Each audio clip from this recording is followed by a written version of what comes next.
Welcome to the Inside Elections podcast, where we analyze elections in a nonpartisan, data-driven, and accessible way. In this episode, we'll go over the slowest burning Senate race on the map, an increasingly nasty House primary in California, and we'll talk about the upcoming primaries for House and Senate in Texas with a special guest. Buckle up.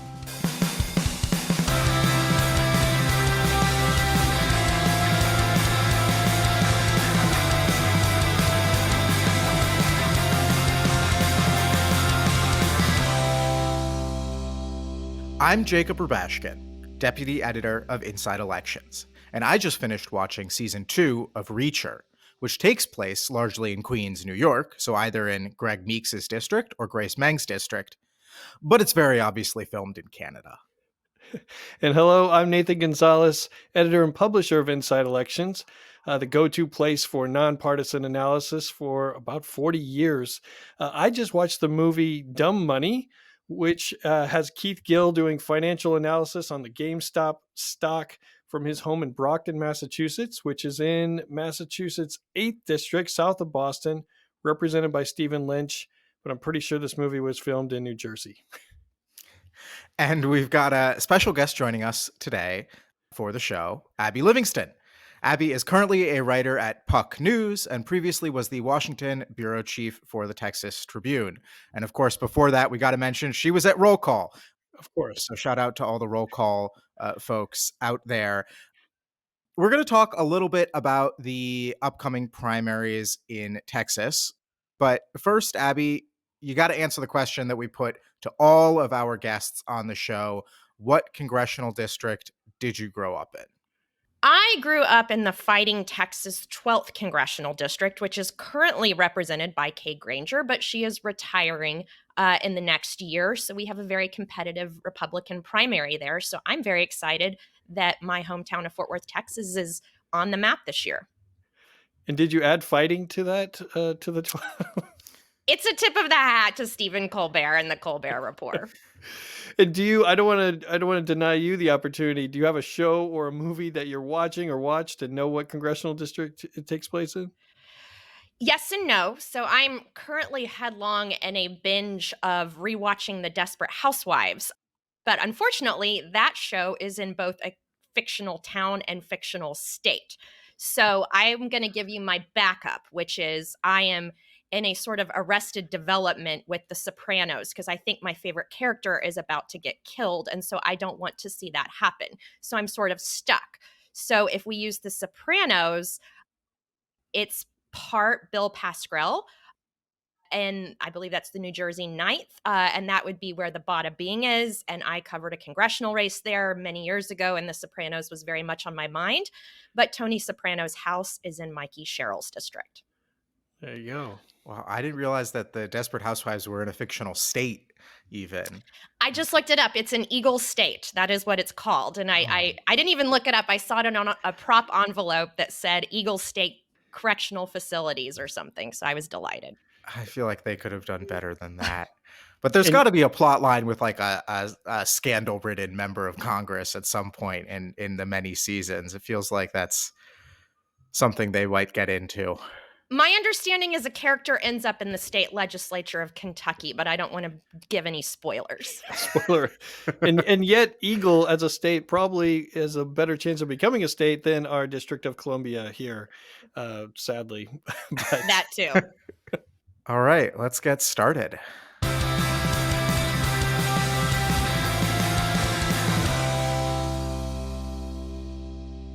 So before we dive into our main stories of the day, let's take a look at some of the biggest congressional news over the last 2 weeks. Wealthy businessman Eric Hovde finally jumped into the Wisconsin Senate race against Democratic Senator Tammy Baldwin. GOP strategists love Hovde's checkbook and willingness to spend millions of dollars of his own money. Democrats are going to highlight Hovde's recent connection to and multi-million-dollar home in Orange County, California. I remember interviewing Hovde back in 2012 when he ran for the U.S. Senate. He ended up losing that Republican primary to former Governor Tommy Thompson.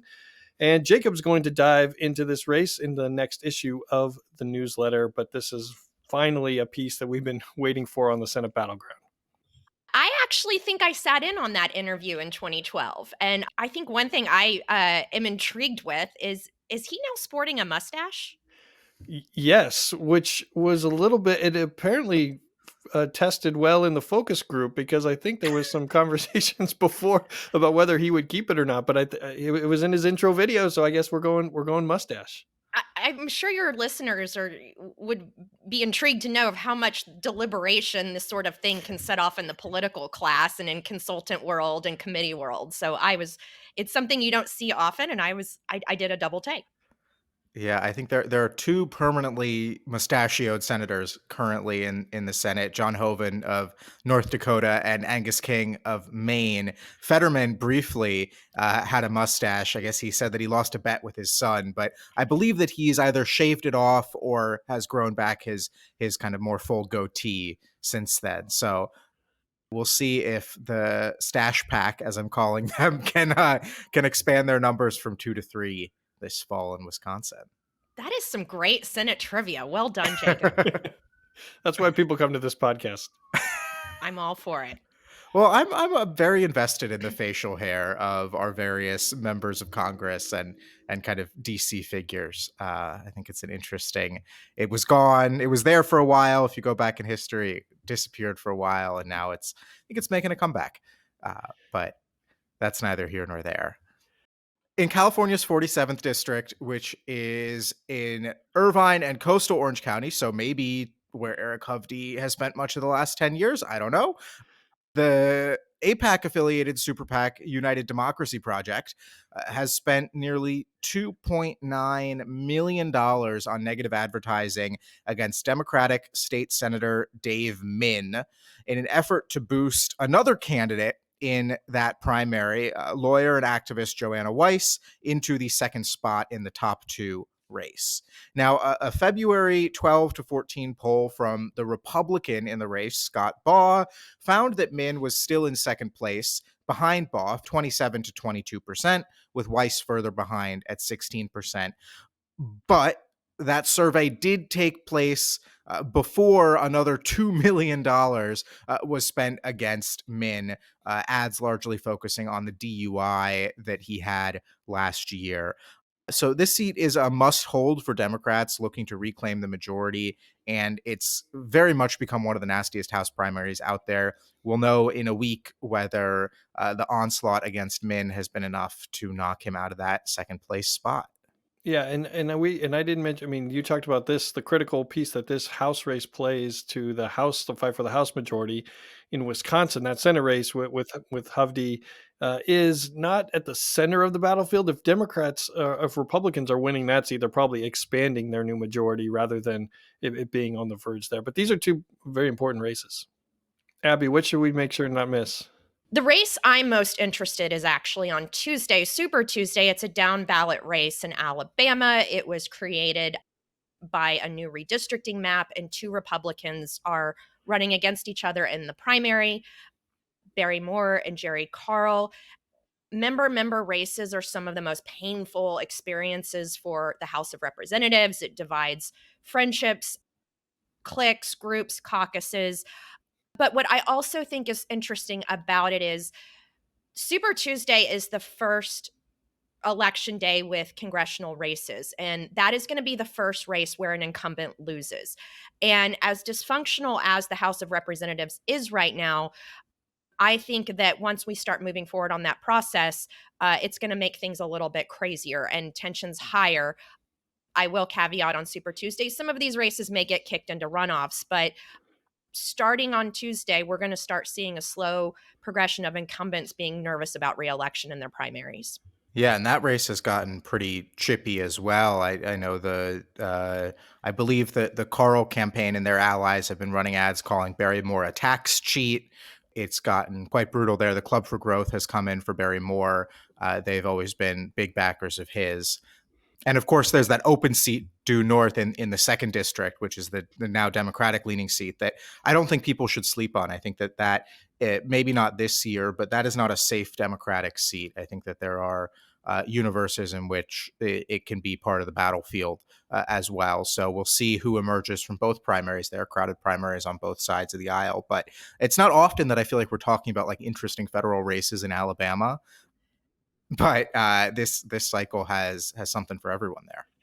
And Republicans on the Hill can't afford to add more tension to what they're already trying to do. Having a member lose and be maybe not be a team player anymore potentially because they have less to work for is a potential problem. I mean, new Democratic Congressman Tom Suozzi, who is probably going to be sworn in by the time this comes out, will narrow after the New York 3 special election, will narrow Republicans' legislative majority by one seat. But these member versus member primaries or members losing primaries, as Abby, as you said, has a potential to just make things even more difficult or awkward. I think what's interesting about member races is these members have to go to the floor together. This is like being in a fight at recess and then having to go to the lunch cafeteria and see the guy you got in a fight with. And so you can go through campaign finance reports and see members taking sides on these sorts of things. And this is just, I would just describe the Capitol Hill Republican political class as completely exhausted. And this sort of thing is the last thing they need right now. Absolutely. You're right, Nathan. Let's take a look at our main story of the episode, the primaries in the Lone Star State, Texas, where there are a number of open seat primaries and incumbent versus challenger races that have been dominating the airwaves. Meet Wall Street banker Brandon Gill. In New York, Gill's bank did business in communist China. I'm Tony Gonzales, and I approve this message because enough is enough. Conservative Tony Gonzales for Congress. When conservatives want something done, they turn to Craig Goldman. I'm Lizzie Fletcher, and I approve this message because our work is not done. As of recording, Texas, the primary is 1 week away on Super Tuesday, a whole bunch of congressional primaries. While there aren't a lot of competitive general election seats in Texas this cycle, there are a whole bunch of interesting races within the Democratic or the Republican parties, both again in open seats where we've got retirements and places where incumbents are facing some real serious primary challenges. So, Abby, why don't we start off with your home district, Texas's 12th, where Kay Granger, longest serving member from Texas right now, perhaps. She's doing so. Abby's doing the math in her head. For those of you who aren't watching on YouTube, the dean used to be Eddie Bernice Johnson, but she's retired and passed away. So I believe it's her. It's Kay Granger, but I'm not 100% certain. Abby, this is your home district. Walk us through what's going on here. Yeah, so the population center of the 12th district is Fort Worth, and it's predominantly in Tarrant County, which is the swing county of the state. But it extends out west into the north and takes in a bunch of rural area. And so the contours of the race early on looked like it might be a rural versus city type fight. And I think what's important to know, this is sort of something I yell about on Twitter a lot. Fort Worth is a very large American city. It's larger than most cities that come to mind, like Boston or Nashville. And it's often in the shadow of Dallas. And so Fort Worth leaders take their congressional seats very seriously. And you will often see some bipartisan movement in order to protect as many seats in Tarrant County as possible for Fort Worth proper. The night Granger retired, the first name on everyone's mind is the mayor, Maddie Parker, who is very much a rising star in Republican politics, but she kind of likes being a mayor, it seems like, rather than Congress. And so the next name that was most obvious was Craig Goldman, who is a state representative, who's very well known in the district. And I first met him around 2006 when he worked for John McCain. He's been around Republican politics forever, and he raised a ton of money. He is facing several primary opponents, including a gentleman named John O'Shea, who has the backing of Ken Paxton, the Attorney General, who is on a bit of a vengeance tour post his impeachment in the state government. I think based on my sense of the district and what I see in campaign finance reports, Craig Goldman is a probably going to be okay. I think the question is, will this be a runoff race or not? But I think it's a unique exception to sort of my rule of thumb. Whenever a Republican pragmatist institutionalist retires, they're replaced by someone very right wing and boisterous and combative. And I don't foresee that with Craig Goldman. Yeah, and I guess we should say at the outset here that all of these races require a 50% majority, 50% threshold to avoid a runoff. So something to keep in mind in all these House races. Correct. And the rule of thumb in Texas, and I'm assuming it's elsewhere, but sort of the way I operated, and it doesn't apply to this race, but for runoffs, when an incumbent is kicked to a runoff, that is very, very deep trouble for them politically. Henry Cuellar survived it 2 years ago, but sometimes, so that's something to watch for, is an incumbent may come out and say, hey, I got 60% or 45% of the vote and my closest opponent got 20. I was great. No, you really need to get 50+1 and put this to bed and move on.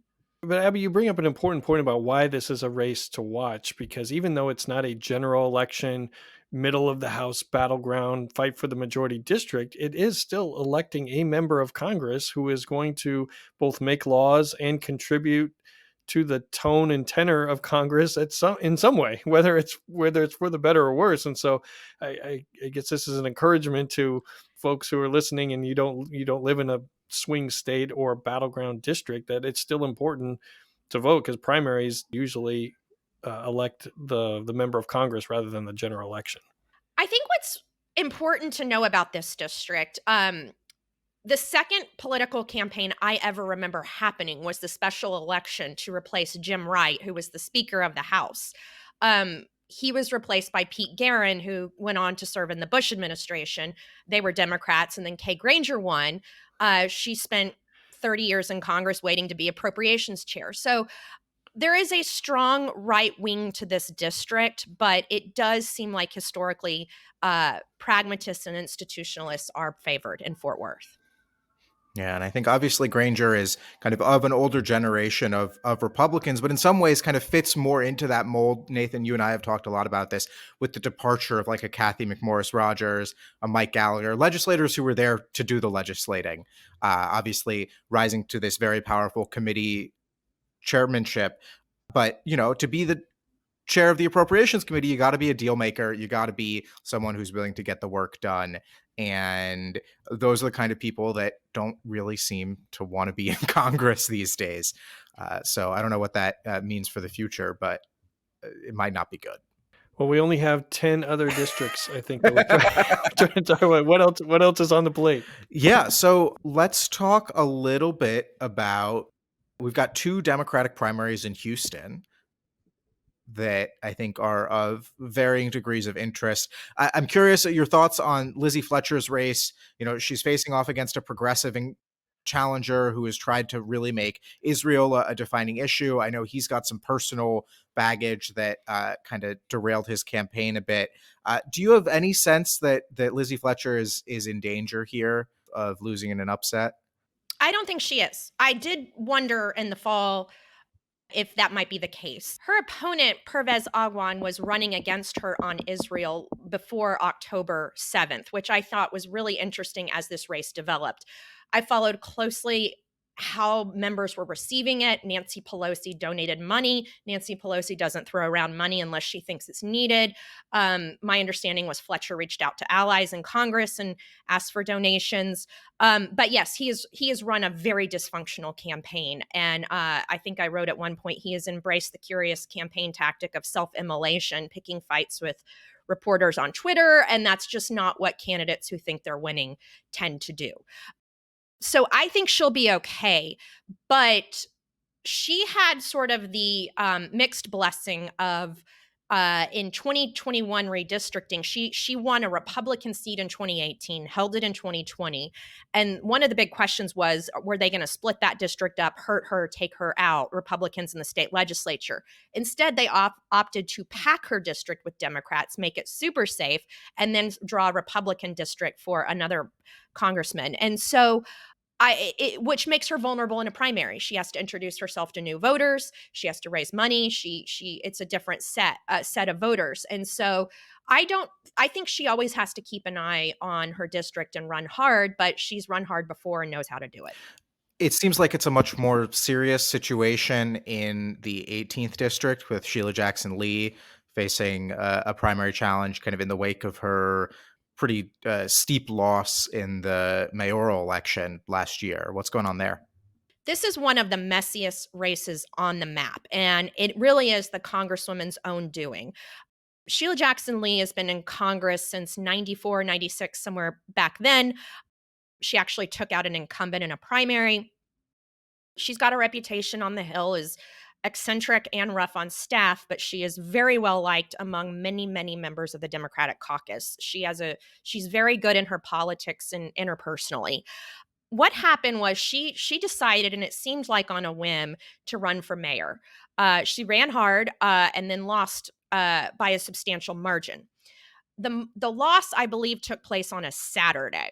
Texas filing was on a Monday, and she did exactly what I thought she would do, which is she had retired and to backtrack, when she ran for mayor, there was another Democrat in the race named Amanda Edwards, who is a very up and coming Houston politician who I've been watching for several years now. Amanda Edwards deferred to Sheila Jackson Lee and said, I will run for the congresswoman's seat instead. So you come to this December weekend. Jackson Lee loses the race substantially on Saturday. By Monday, she has filed to run for re-election. And so everyone in Texas politics was watching to see what Amanda Edwards would do, and most assumed she would back down. She did not. She has been raising money. She has tons of money. Jackson Lee has been very depleted in her funds because she's been focusing on the mayor's race. So I think this is a really you look at Sheila Jackson Lee's campaign finance report and it says she's in trouble. She doesn't have much money and she hasn't got much of a federal operation. That said, Sheila Jackson Lee has the best constituent services in all of Congress. It would not shock me if she knew the first name of every single one of her constituents at this point. She's all over the district. She has a close bond. So while my 30,000 feet, I have not been in the district since this race started, where I think she's in trouble, I have had people in Houston, Democrats, say she's probably going to be fine. So I think this is going to be one of the more interesting, unpredictable races. Interesting stuff. And potentially, I know there's another candidate in that race that could siphon off maybe enough vote to kick it to a runoff. I know there was I probably... Yeah, okay. I think that there was a University of Houston poll from a couple days ago that it was like Jackson Lee 43, Amanda Edwards 38, and then this other guy Slater with 3%, which in a close race might be enough to kick things to a runoff. And to put things in perspective, this is a district that Biden got 74% in 2020. So that's why the Democratic primary is the most important race here. But go ahead, Abby. I was going to say, if I had to bet money, I'd probably bet on a runoff, but don't hold me to it in a week. But what I think is also interesting in this race, and it applies to other races, is just how dysfunctional the House is and how members are coming in and out of Congress unexpectedly, spending weekends in Washington. And that's really hard when you're an incumbent under threat and you're needing to be in the district campaigning. So I think one of the things I just stressed to your listeners is just how profound the dysfunction in the House is, particularly on the Republican side, and how it manifests itself in so many different directions. Yeah, well, let's talk about another race that I think is emblematic of that dysfunction, the primary in the 23rd district, Tony Gonzales, which is this vast West Texas seat that covers a ton of territory across the Texas-Mexico border.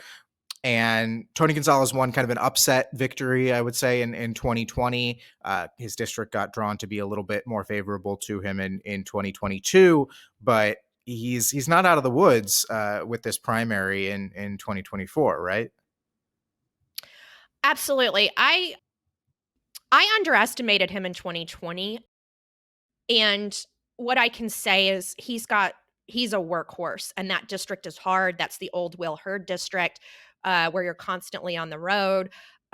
So he works hard and he raises money. So I think he's probably going to be okay. And he has a significant amount of money over his closest rival, Brandon Herrera.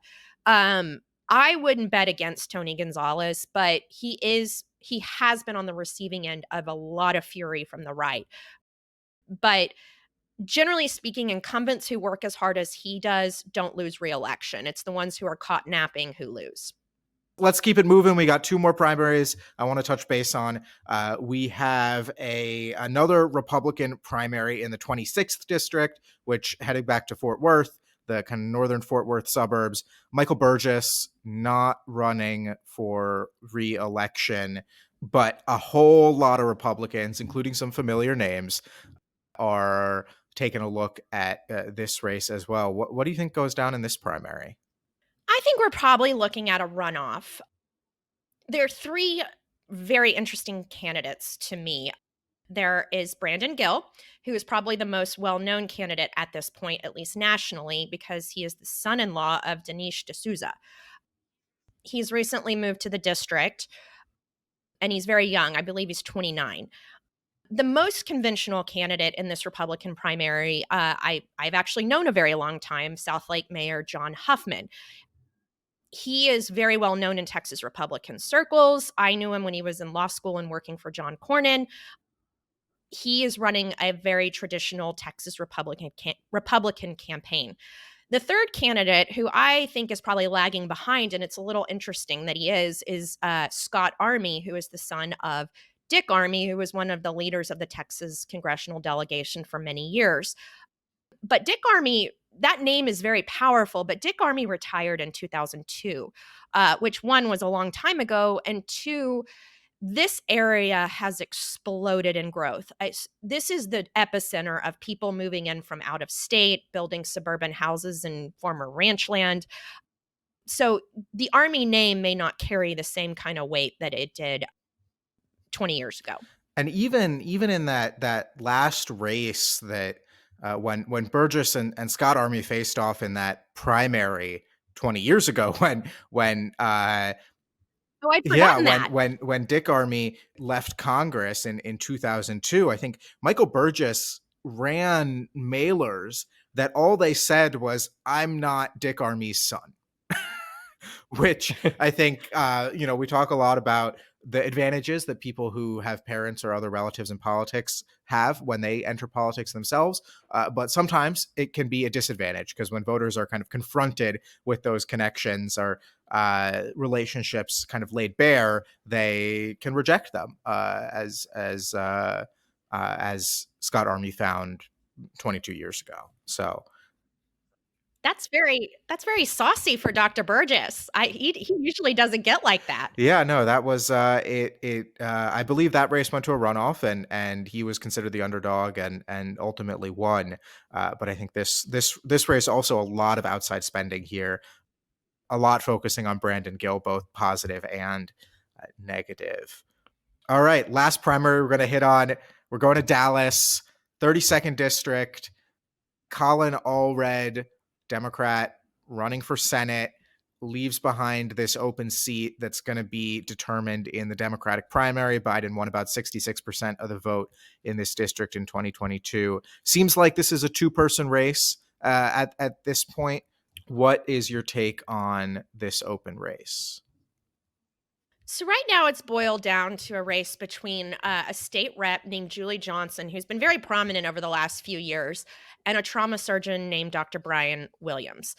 I think a cursory look at this race, I would probably bet on Julie Johnson eventually winning the nomination, because her name has been on the ballot before, and I believe she may have raised more than him. So I would bet on her. The all-red district is very similar to Lizzie Fletcher's. Also, just as an aside, it was a Republican district that Republican state legislators decided in 2021 to do the same thing with all-red, which is pack it with Democrats and help preserve Republican seats surrounding him. So I think this is a significant race. I think Colin Allred's been an interesting candidate to kind of before even redistricting, he was moving it into safe Democratic territory, and now it's that much more.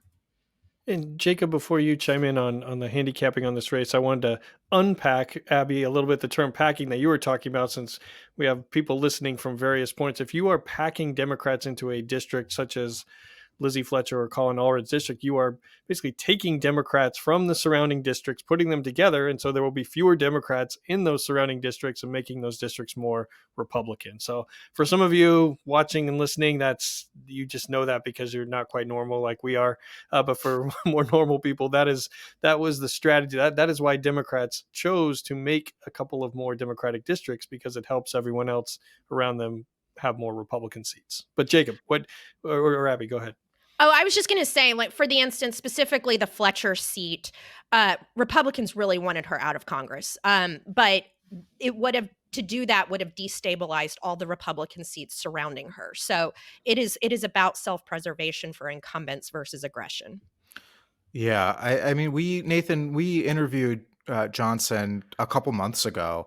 And, she is very much kind of enmeshed in the politics of the area, clearly a very savvy kind of political operator. And while Dr. Williams has this super compelling story, and I think he's been able to tap into kind of a national network on some axes, I think sometimes, the political acumen can mean a lot in these races. But, I think that it's interesting, we've obviously been talking a lot about primaries, and, we've mentioned both in this seat and the Fletcher seat, these were swing districts. These were highly competitive races. And what happened, of course, was that in 2021, Republicans in the state legislature made the calculation to basically calcify the Texas Republican advantage, which it was not kind of a gerrymander in the traditional way that we think about it, like, oh, we're gonna, like the North Carolina Republicans, where they squeeze every single last seat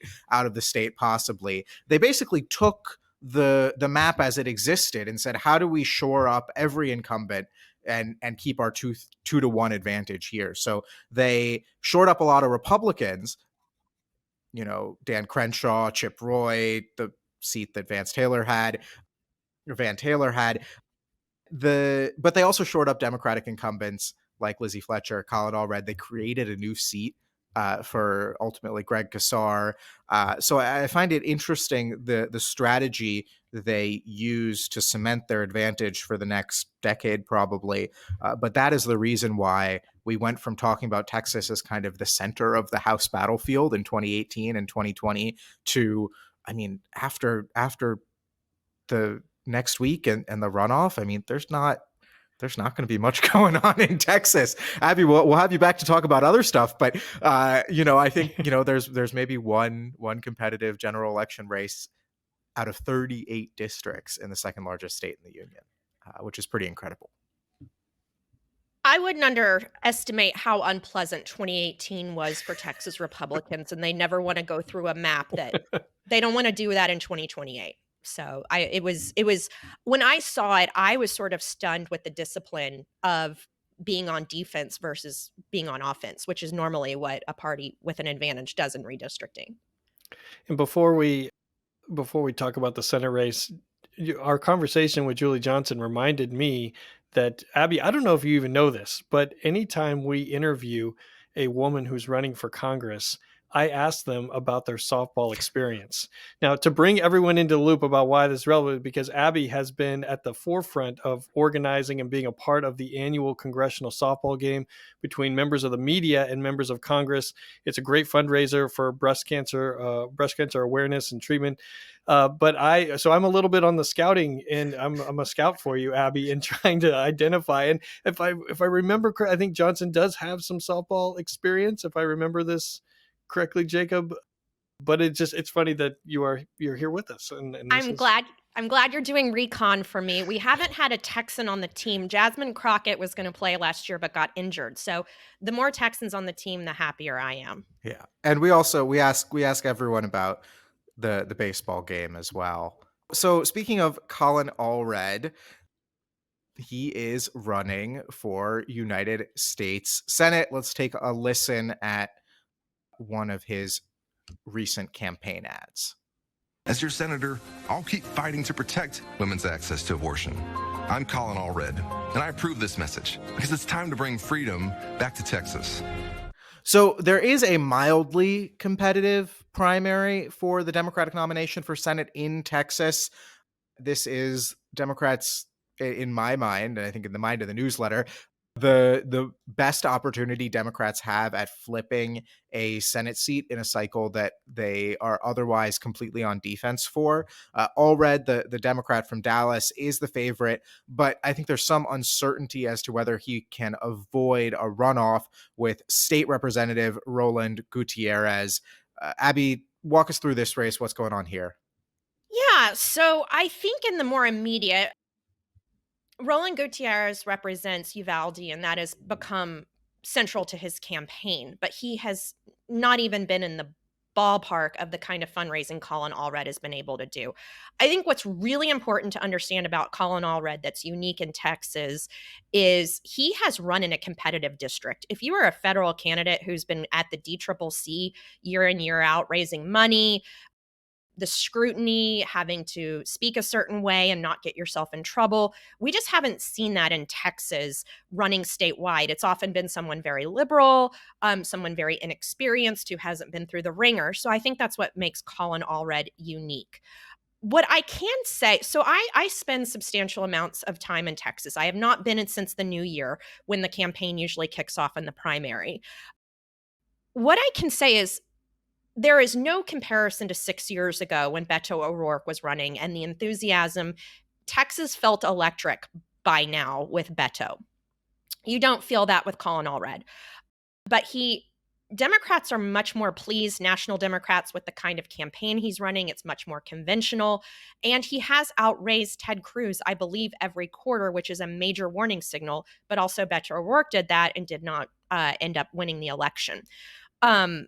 What I would just say, I think the state is exhausted. I think voters are exhausted. The state legislature has passed so many controversial bills. There have been so many crazy things that have happened in Texas over the last 5 or 6 years. I don't know if you could find enthusiasm. But what is unique about this race is Ted Cruz. And my operating philosophy on Texas statewide races is Republicans are generally going to win unless there's a weak Republican running. And Ted Cruz proved in 2018 that he can be weak.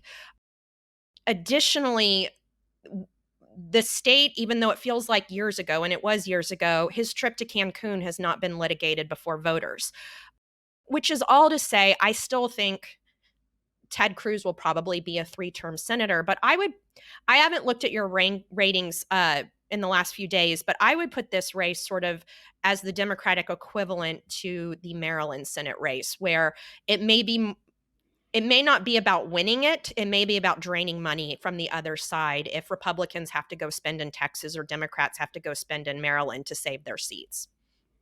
Well done. That is how we, well, I'm glad on us that is how we have them rated. We have Texas rated as likely Republican, Maryland rated as likely Democratic. I think the important thing to remember about Texas is it is so massive. It's such a huge state. And even a Democrat like Colin Allred, who has a base, has a lot of money, is up on TV, has this massive uphill climb, even just in the primary, to introduce himself to the rest of the state. I mean, you mentioned the Beto O'Rourke primary in 2018, how electric it was. Beto won 62% of the vote in that primary. He lost almost 40% of the vote to two candidates who were running very underfunded campaigns. And that was Beto, right? And I think that the Gutierrez campaign is of a higher caliber than either of the two candidates who were running against Beto that cycle. You know, I was reminded today by my friend Ben Camisar over at NBC of the 2014 Texas Senate primary, where there was a Democrat who was the party pick, a dentist named David Alamiel, who was wealthy, had spent millions of dollars in the primary. He got forced into a runoff against a perennial candidate who was a supporter of Lyndon LaRouche, who went around the state with a picture of Obama with a Hitler mustache painted on, calling to impeach Obama. And she, Kesha Rogers was her name, she made the runoff in Texas. It wasn't close. She lost by 50 points. But I think that the state is so big and it's so difficult to run a statewide campaign if you're not already a statewide figure, that the potential for a runoff here, I think, is very real, and I would argue pretty damaging to Allred's momentum if he has to spend another, I don't know if it's a month or 2 months, spending money and fighting off a Democratic challenger before he can turn his full undivided attention onto Ted Cruz. Maybe it's not an upside to a runoff, but I think Colin Allred, even though he's in a primary, is already running a pretty general election focused campaign. I mean, but he has to introduce himself to the electorates statewide. So if, depending on how close it ends up being in this initial balloting on March 5th, I almost wonder if he'll just continue on still having to spend money, but with a general election message rather than a sort of an attack against Gutierrez. And we should have mentioned that O'Rourke's challengers in that primary that got 40+% did have Hispanic surnames, and that is, Abby, correct me if I'm wrong, that is considered to be a factor or an asset in a Democratic primary. Absolutely. That having that, even if you don't have the other pieces of a campaign, can be valuable. I would also just throw in one other thing. And he was not a star football player, but Colin Allred and I are the same age, and I distantly knew him in college, and he played for Baylor, and I was aware of him. It was not like he was, every person in the state knew who he was, but as anyone knows, Big 12 football is a big deal in Texas, and so his name is familiar to a lot of people. He had a brief run with the Titans, I believe, in the NFL, and the Texas, when we're talking about campaigns being a challenge because of the size of Texas, it's not just the logistics of getting a candidate; it's the money, right? Yes. You have to advertise in Dallas, you have to advertise in Houston, you have to advertise in San Antonio, you have to advertise El Paso if you need, if it's a close race. Like, you are all over the place, and those are all expensive, big media markets. I grew up in this place, and I didn't even understand how big it was until I worked for the Texas Tribune. And I often see candidates kind of swagger into a Texas race and have no idea how big it is and what they're getting into. I mean, it basically takes 2 days to drive across the state. It is absolutely staggering, and I cannot even imagine trying to run statewide. Well, as your friend, I don't know if I would recommend it either. I'm not running for statewide politics in Texas. Don't do it. Come talk to us before you make that decision, please. I will.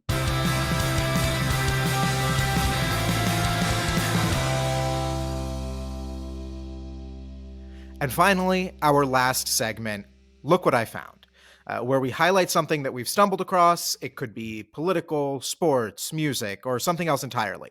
You never know what you're going to get. I'll kick us off. I recently discovered that my local grocery store, which is just like a giant in DC, is selling rabbit, which I have never had. Nathan, your face right there. Yikes. I don't think I've ever had, but was very intriguing to me. And I like to cook. So on a whim, I bought a rabbit, and now I have to figure out how to cook it, how to make it. So for our many listeners out there, if you've got suggestions on meals involving rabbit, please let me know, Jacob@InsideElections.com. But yeah, it's an exciting new foray into the culinary frontier that I'm going to embark on at some point. I have more questions than we have time for. You said you bought a rabbit. What form is this rabbit that you bought at the store? I should be clear. This rabbit was in the butcher shop. This rabbit is not alive. This rabbit has been prepped.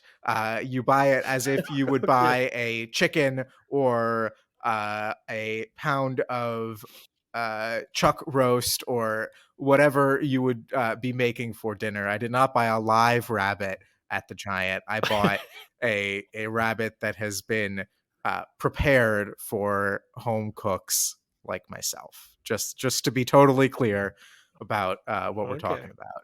So it's just like buying a chicken or beef, except for it's rabbit. Yeah, exactly. That's exactly the minor difference. Minor difference, but we'll see how it turns out. But I am I don't impulse buy many things, but I do in the grocery store occasionally. If I see something interesting, I will take a stab at it. So stay tuned. I'm sorry, Stay tuned. we're two very different people. My impulse buys do not involve buying rabbit, but that's okay. We can be different. All right. I know, Abby. I won't even bring you into this, Abby. Let me move on from there. I found that the Dallas Dragons in Dallas, Oregon, won their third ever state boys wrestling state championship. Actually, the girls wrestling team, the Dallas Dragons, won. They got second place at state. So I'm wearing, for those of you watching YouTube, my old. I say it's an old Dallas wrestling shirt. I wasn't a wrestler at Dallas High School. I wasn't tough enough, but I don't know. I'm just proud of my alma mater, the high school, and proud of the Dragons. Great job, and go win another one next year. Well, my contribution to the culture is I'm about 24 years late on this, but I have entered the Bay Hive. I am obsessed with Beyonce's new song, Texas Hold'em. She grew up in a different part of Texas than me, but she's a few years older and it's very relatable. And so I am completely obsessed with that song. I'm a terrible dancer. I hate line dancing, but I feel an impulse to do it. And how controversial is this? I'm really not a Beyonce fan or a country music fan, but I feel like there's been some tension or discussion. Is that real or just the internet being the internet? I think it's real. But America's conscience has weighed in, and Dolly Parton approves of it and of Beyonce becoming the first Black woman to be at the top of the country charts. So when Dolly weighs in with congratulations, that's the law of the land. Yeah, we got a whole album on the way. It should be a fun time. In Renaissance Act 2 out soon. Beyonce, if you want to sponsor the podcast. We're open to it. I'm open to it. Not yet. And maybe this will inspire other artists to cross genres. We'll get a Taylor Swift speed metal album or something. I don't know. I mean, want Taylor Swift to do punk. Hey, she's very talented, and I bet even if she can do it, and people would be clearly a lot of people would be into it, no matter if it was the quality of it. They would certainly consume it. All right. Well, that is all the time we have. We took a deep dive into the March 5th primaries in Texas, both on the House and Senate side. We talked a little bit about some other interesting House and Senate races taking place on the map. Thank you for joining us. Thanks for having me. At Inside Elections, we provide nonpartisan analysis of congressional, presidential, and gubernatorial races. With a combination of reporting and data, we break down the key races and bring valuable context to complex elections. Go to InsideElections.com to subscribe to the bi-weekly newsletter. We've got individual subscriptions and group packages that are tailored for association and corporate PACs. If you liked this episode, please subscribe to the podcast and rate us on your favorite platform. If you're watching on YouTube, hit the thumbs up button, subscribe, and leave a comment. If you didn't like today's episode, please email Lyndon LaRouche. We would also like to thank our producers, Alan Chizinski and Melissa Lenner of Pretty Easy Podcasts, and associate producer Conrad Tolosa. Please come back and join us next time.